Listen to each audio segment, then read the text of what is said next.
Hello hi అందరికీ, నా friends అందరికీ హాయ్ చెప్తున్నాను. హాయ్ ఫ్రెండ్స్, నేను ఈరోజు పుదీనా పచ్చడి చేస్తున్నాను.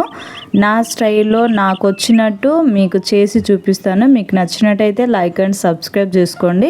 ఇక్కడ వచ్చేసి నేను 2 కట్టలు పుదీనా తీసుకున్నాను, 1 కట్ట కొత్తిమీర తీసుకున్నాను, 2 టేబుల్ స్పూను నువ్వులు తీసుకున్నాను. మంచి డోర్గా వేయించుకొని పక్కన పెట్టుకున్నాను. 1 టేబుల్ స్పూన్ ఆయిల్ వేసుకొని మనకు కావాల్సినంత పచ్చికాయలు వేసుకొని మంచిగా వేగించుకోండి. పచ్చికాయలు వేగినాక కొన్ని వెల్లుల్లి రెమ్మలు వేసుకోండి, 1 టేబుల్ స్పూన్ జీలకర్ర వేసుకోండి. ఇవన్నీ మంచిగా ఆయిల్లో వేగినాక ప్లేట్లో తీసుకొని పక్కన పెట్టేసుకోండి. నేను 4 టమోటాలు తీసుకుంటున్నాను.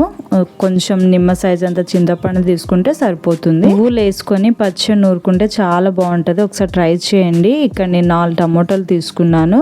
పుదీనా కొత్తిమీర అన్నీ వేసుకొని కొంచెంసేపు మగ్గించుకున్నాను. 5 మినిట్స్ మగ్గించుకోండి. ఆ తర్వాత నిమ్మ సైజ్ అంత చింతపండు, సాల్ట్, పసుపు 1 టేబుల్ స్పూన్ పసుపు వేసుకొని మళ్ళీ ఒక 10 మినిట్స్ మంచిగా మగ్గించుకోండి. చూసినారా, మొత్తం మగ్గిపోయినాయి.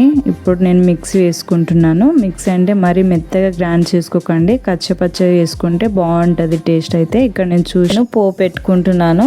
నేను ఇక్కడ 2 టేబుల్ స్పూన్ ఆయిల్ వేసుకుంటున్నాను. కొంచెం ఎక్కువనే వేసుకోండి, బాగుంటుంది టేస్ట్. అయితే పోపులకి ఏం వేసుకుంటాం అవే వేసుకోండి, కొత్తగా ఏం లేదు స్పెషల్గా వేయడానికి. కొంచెం ఎల్లుల్లిపాయలు కచ్చపచ్చగా దంచుకొని వేసుకోండి, చాలా బాగుంటుంది. చూసినారా, పచ్చడి చూస్తుంటే నోరు ఊరుతుంది. వేడి వేడి అన్నంలోకి వేసుకొని తింటే అబ్బా టేస్ట్ వేరే ఉంది. ఒకసారి మీరు ట్రై చేయండి. మీకు నచ్చినట్టయితే లైక్ అండ్ సబ్స్క్రైబ్